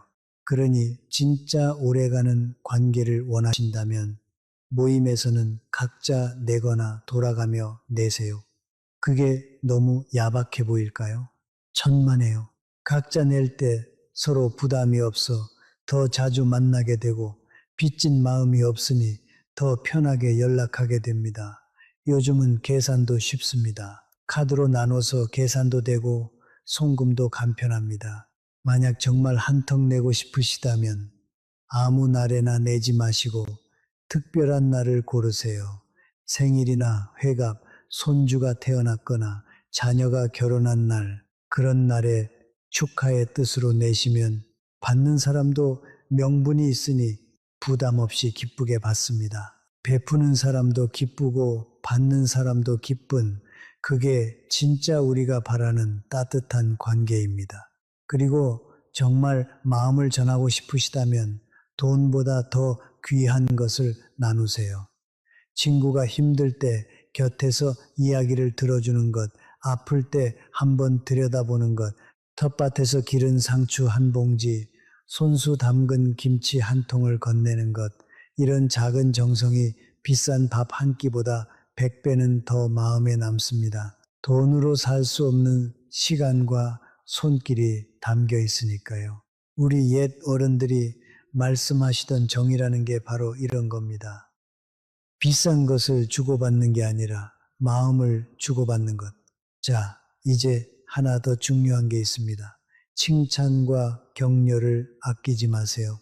나이가 들면 칭찬받을 일이 참 드뭅니다. 젊었을 땐 직장에서도 인정받고 집에서도 대접받았지만 나이 들면 아무도 칭찬해 주지 않습니다. 그래서 작은 칭찬 하나가 더 크게 와닿습니다. 얼굴 좋아 보인다. 오늘 옷이 잘 어울린다. 머리 자르니 10년은 젊어 보인다. 이런 따뜻한 말 한마디는 돈 한 푼 안 들지만 우리 곁에 있는 사람의 하루를 환하게 밝혀줍니다. 그리고 무엇보다 중요한 건 들어주는 것입니다. 친구가 이야기할 때 휴대폰 보지 마시고 고민을 털어놓을 때 섣불리 충고하려 들지 마세요. 그냥 들어주고 고개 끄덕여주고 많이 힘들었겠다 한마디 건네주세요. 누군가 내 이야기를 진심으로 들어준다는 것 그 자체가 어떤 위로보다 큰 힘이 됩니다. 우리 세대는 평생 속마음을 누르고 참으며 살아왔습니다. 그래서 더더욱 서로의 이야기를 들어주는 일이 귀합니다. 우리 함께 서로에게 그런 친구가 되어주면 어떨까요? 그것이 75 이후를 외롭지 않게 사는 가장 확실한 길입니다. 여기서 우리 어르신들께 꼭 짚어드리고 싶은 이야기가 하나 더 있습니다. 들어보세요. 나이가 들수록 관계를 돈으로 표현하려는 마음이 커집니다. 젊을 때는 시간과 열정으로 우정을 나눴지만 이제는 그럴 기력이 예전 같지 않으니 밥 한 끼 사는 것으로 마음을 대신 전하려 하십니다. 그런데 바로 여기에 우리가 놓치기 쉬운 함정이 숨어 있습니다. 모임에 나가면 늘 같은 풍경이 펼쳐집니다. 계산할 때가 되면 누군가 먼저 지갑을 꺼냅니다. 오늘은 내가 낼게. 처음엔 다들 말리지만 매번 같은 사람이 계산을 도맡습니다. 좋은 사람으로 보이고 싶어서, 여유 있는 사람으로 보이고 싶어서 그러는 겁니다. 그런데 이상하게도 처음엔 고마워하던 친구들이 점점 표정이 굳어지고 다음 모임에 나오는 사람이 하나둘 줄어듭니다. 분명 좋은 마음으로 한 일인데 왜 관계가 멀어질까요? 이유는 단순합니다. 우리의 선의가 상대방에게는 부담이 되기 때문입니다.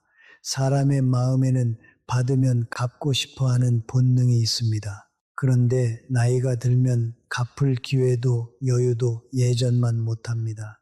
그러니 매번 얻어먹기만 하는 쪽은 점점 마음이 무거워집니다.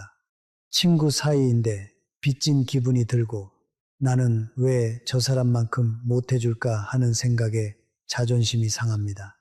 그래서 슬그머니 그 자리를 피하게 됩니다. 또 신세지겠지. 차라리 안 나가는 게 낫겠다. 이렇게 발길을 끊습니다. 우정은 본래 평등한 관계에서 깊어집니다. 한 사람은 늘 주고 한 사람은 늘 받으면 그건 우정이 아니라 어느새 베푸는 자와 받는 자로 나뉜 불편한 관계가 됩니다. 주는 쪽은 자기도 모르게 우쭐해지고 받는 쪽은 자기도 모르게 작아집니다. 그 미세한 감정의 금이 40년 우정도 서서히 무너뜨립니다. 그렇다면 우리는 어떻게 해야 할까요? 첫째, 가장 좋은 것은 각자 내는 것입니다. 5이 모였으면 5으로 나누면 됩니다. 각자 내는 것을 부끄러워하지 마세요. 그것은 오히려 나는 여러분과 평등한 사이이고 싶다는 가장 따뜻한 표현입니다. 서로 부담이 없으니 더 자주 만나게 되고 빚진 기분이 없으니 마음 편히 연락하게 됩니다. 둘째, 그래도 정 베풀고 싶다면 돌아가며 내세요. 이번엔 내가, 다음엔 자네가, 결국 모두가 한 번씩 내니 공평하고 누구도 작아지지 않습니다. 셋째, 특별한 날에만 대접하세요. 생일이나 회갑, 손주를 본 날처럼 명분이 있는 날에 한턱 내면 받는 사람도 부담 없이 기쁘게 받습니다. 넷째, 비싼 밥보다 작은 정성을 나누세요. 텃밭에서 기른 채소 한 봉지, 손수 담근 김치 한 통, 직접 만든 반찬 한 그릇, 이런 것들이 오히려 더 따뜻하게 와닿습니다. 돈으로 살 수 없는 시간과 손길이 담겨 있기 때문입니다. 그리고 무엇보다 진짜 선물은 돈이 아니라 마음과 시간입니다. 친구가 아플 때 병문안을 가는 것, 외로워할 때 함께 산책하는 것, 고민을 털어놓을 때 핸드폰을 내려놓고 끝까지 들어주는 것, 이런 것들이 밥 10번 사는 것보다 값집니다. 친구가 말할 때는 충고하려 들지 말고 그저 들어주세요. 많이 힘들었겠다. 얼마나 속상했겠나. 이 한마디가 어떤 약보다 큰 위로가 됩니다. 또한 칭찬을 아끼지 마세요. 나이가 들면 칭찬받을 일이 부쩍 줄어듭니다. 오늘 얼굴이 참 좋아 보이네. 그 옷이 잘 어울리네. 이런 작은 말 한마디가 친구의 하루를 환하게 밝힙니다. 진짜 품격은 비싼 밥에서 나오지 않습니다. 상대의 형편을 헤아리고 상대가 불편해하면 곧바로 멈출 줄 아는 그 배려에서 나옵니다. 먼저 밥값 내는 것이 미덕이던 시절은 지났습니다. 이제는 각자 내는 것이 예의이고 서로 존중하는 것이 지혜입니다. 우리의 소중한 우정을 오래오래 지키고 싶으시다면 바로 오늘부터 이 작은 변화를 시작해 보세요. 자, 이제 마지막 이야기입니다. 지금까지 우리는 몸을 지키는 법을 이야기했습니다. 그런데 몸을 아무리 잘 챙겨도 마음이 무너지면 다 소용없습니다. 그래서 75을 맞는 마음가짐 이야기로 오늘을 마무리하려 합니다. 75의 가장 큰 위기는 사실 무릎도 아니고 기억력도 아닙니다. 바로 나는 이제 끝났다는 생각입니다. 이 생각이 한번 마음에 자리 잡으면 아무것도 하기 싫어지고 그러면 우리 몸도 빠르게 무너집니다. 마음이 포기하면 몸은 더 빨리 포기합니다. 그러니 오늘 이것만은 꼭 마음에 새겨두세요. 75은 끝이 아니라 다시 시작하는 나이입니다. 옛 어른들의 지혜에도 이런 가르침이 있습니다. 사람은 같은 강물에 2번 발을 담글 수 없다. 강물이 끊임없이 흐르듯이 우리 몸도 끊임없이 변한다는 뜻입니다.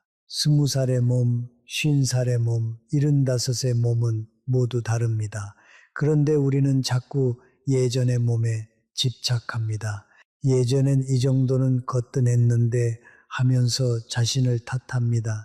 그 집착이 우리를 괴롭게 만듭니다. 이제는 우리도 흐르는 변화를 받아들이고 지금의 몸과 사이좋게 살아가는 지혜가 필요합니다.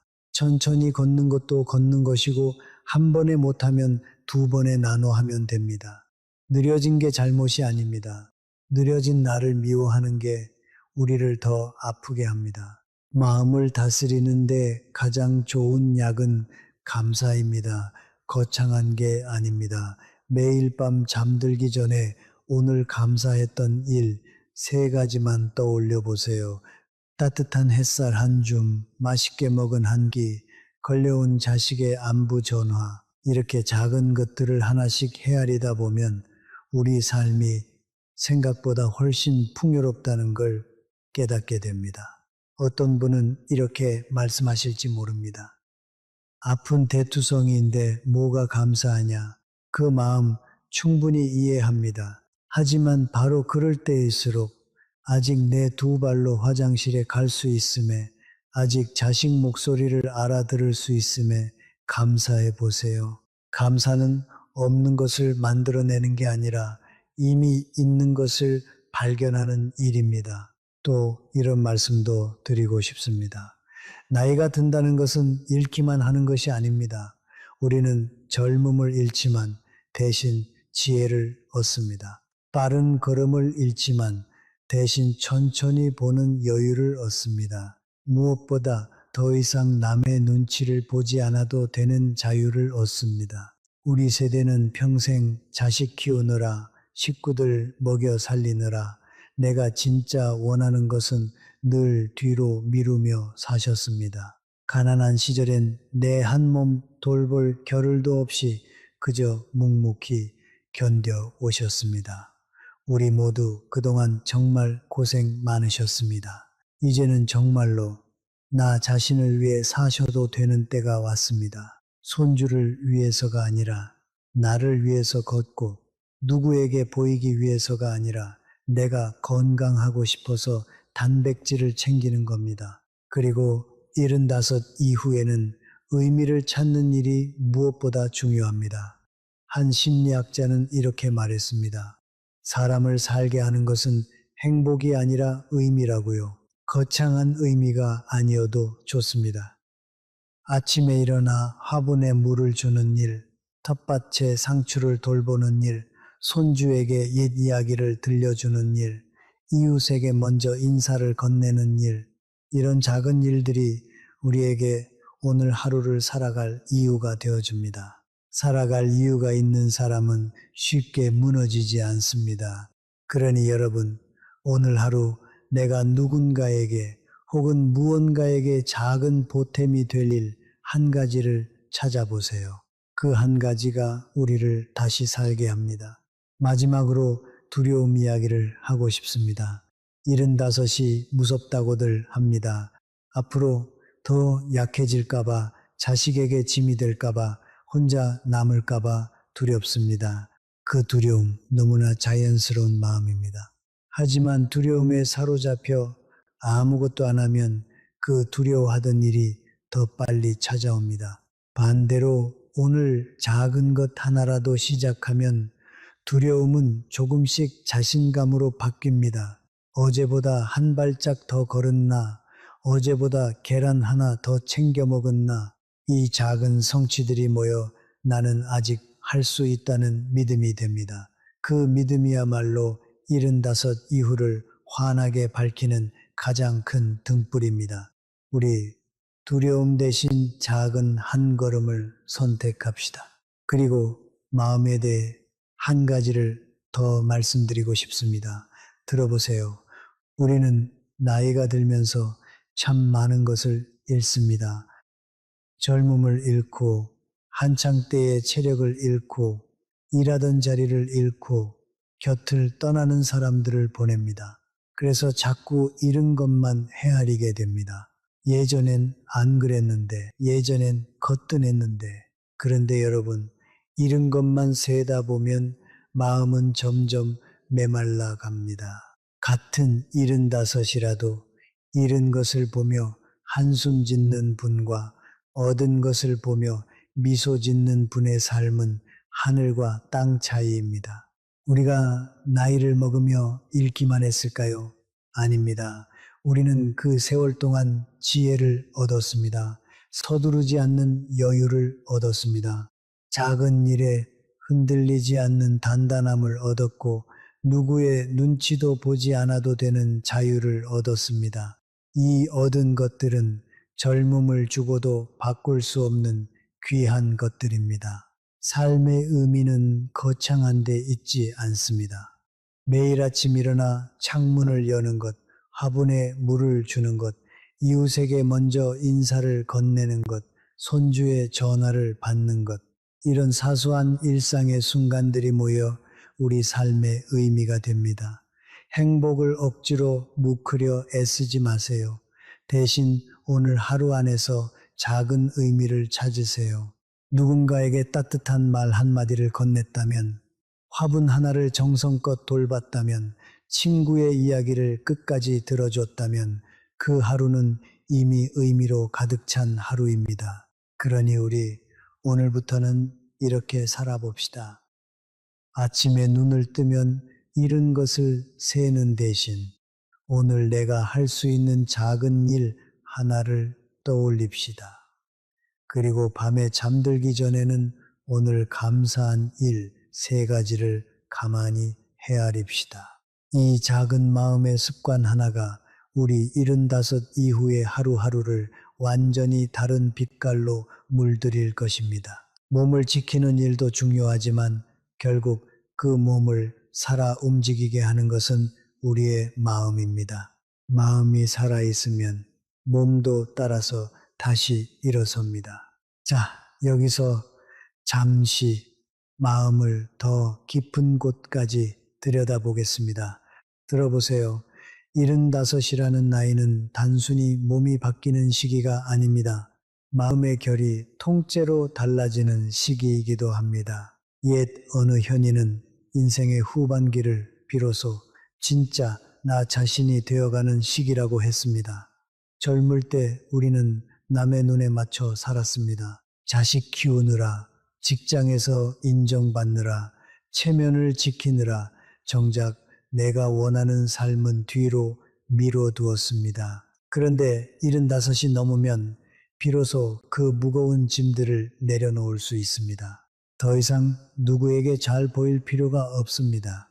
내 속도대로, 내 방식대로 살아도 되는 시기, 그것이 바로 75이 우리에게 주는 특권입니다. 정해철 어르신이 산에 못 오르게 된 것을 우리는 이렇게도 볼 수 있습니다. 이제는 남에게 정정해 보이려 애쓰지 않아도 되는 시기가 온 것이라고. 대신 우리 몸이 원하는 속도로, 우리 마음이 편한 방식으로 살아가면 됩니다. 또 다른 옛 가르침에서는 인생의 마지막 길목에서 우리가 2갈래 길 앞에 선다고 했습니다. 한 길은 살아온 세월을 돌아보며 그 안에서 의미를 발견하고 마음을 하나로 모으는 길입니다. 다른 한 길은 후회와 절망에 빠져 스스로를 갉아먹는 길입니다. 정해철 어르신도 처음에는 절망의 길로 들어서고 계셨습니다. 나는 이제 쓸모없는 사람이다. 그런데 강만호 어르신을 만나고 작은 변화를 시작하면서 통합의 길로 돌아서셨습니다. 나는 여전히 살아있고 여전히 할 수 있는 사람이다. 바로 이 한 끗 차이가 75 이후의 삶을 완전히 갈라놓습니다.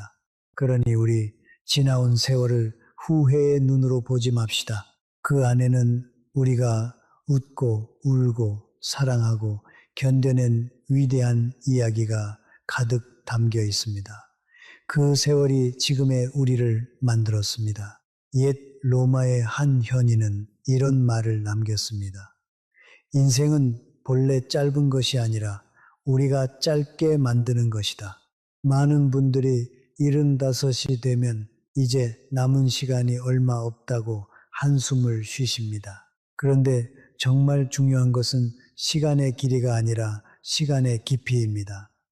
75이라도 하루하루를 의미 있게 채운다면 그 삶은 넘치도록 충만합니다. 반대로 한창 때라도 하루를 허투루 흘려보낸다면 그 삶은 텅 빈 것입니다. 매일 아침 눈을 뜨는 것, 그 자체가 이미 큰 선물입니다. 오늘 하루를 무엇으로 채울지는 오직 우리 자신의 손에 달려 있습니다. 옛 동양의 한 스승은 이른이 되니 마음이 가는 대로 해도 법도에 어긋나지 않더라고 했습니다. 평생 절제하고 참아온 사람만이 다다를 수 있는 경지입니다. 75세에 우리가 바로 그 자리에 서 있습니다. 더 이상 남의 눈치를 보지 않아도 됩니다. 마음이 시키는 대로 그러나 곱고 단정하게 살아가면 됩니다. 이것이 나이가 우리에게 선물한 자유입니다. 그러니 75을 두려워하지 마세요.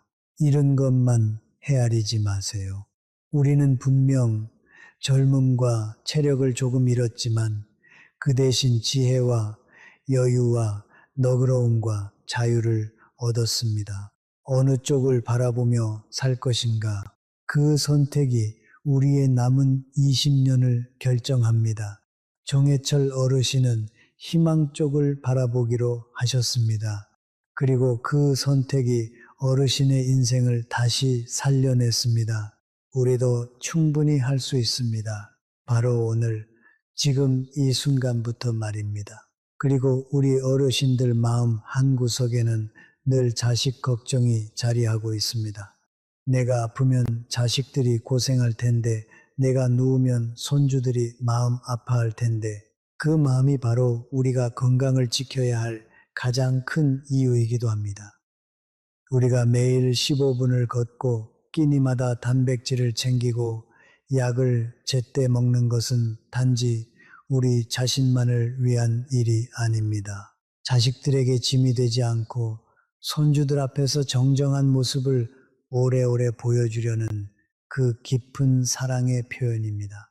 평생 자식을 위해 헌신해 오신 우리 어르신들께서 이제는 자신의 몸을 챙기는 것으로 그 사랑을 이어가시는 겁니다. 건강하게 오래 곁에 머무는 것, 그것이야말로 자식에게 줄 수 있는 가장 큰 선물입니다. 또한 우리는 평생 체면을 지키며 단정하게 살아왔습니다. 남들 앞에서 흐트러진 모습을 보이고 싶지 않은 그 마음 너무나 잘 압니다.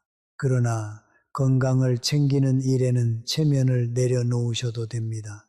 복지관 체조교실에 나가는 것도, 보건소 프로그램에 등록하는 것도 결코 부끄러운 일이 아닙니다.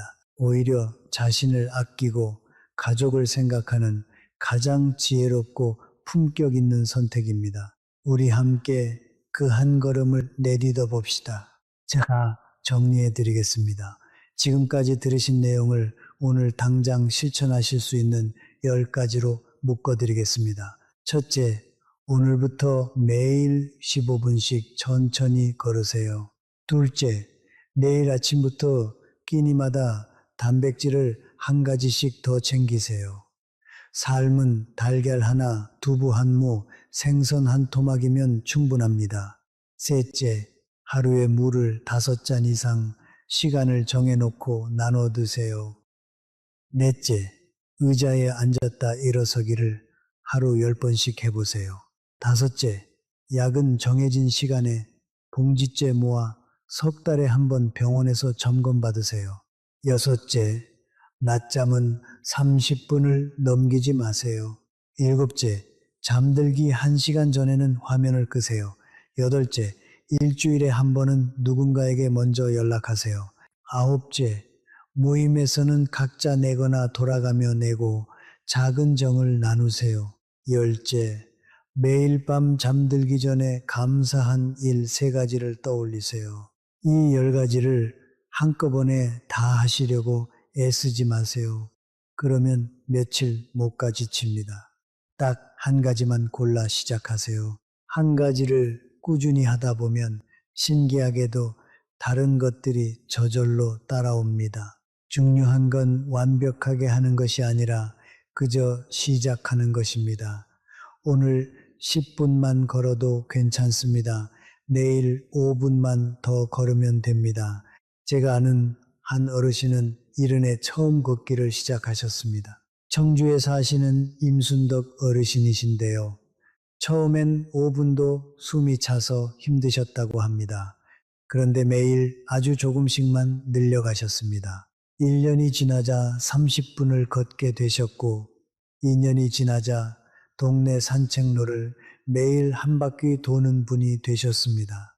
지금 80이 넘으신 그 어르신은 오히려 주변 사람들보다 더 정정하고 활기차게 지내십니다.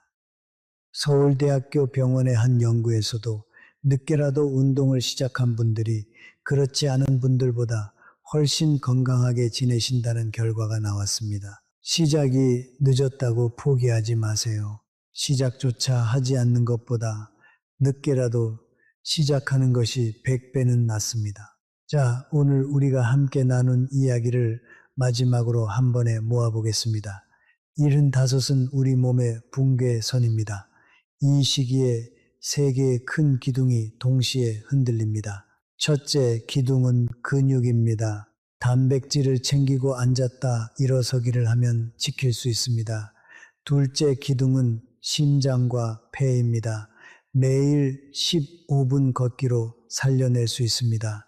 셋째 기둥은 뇌입니다.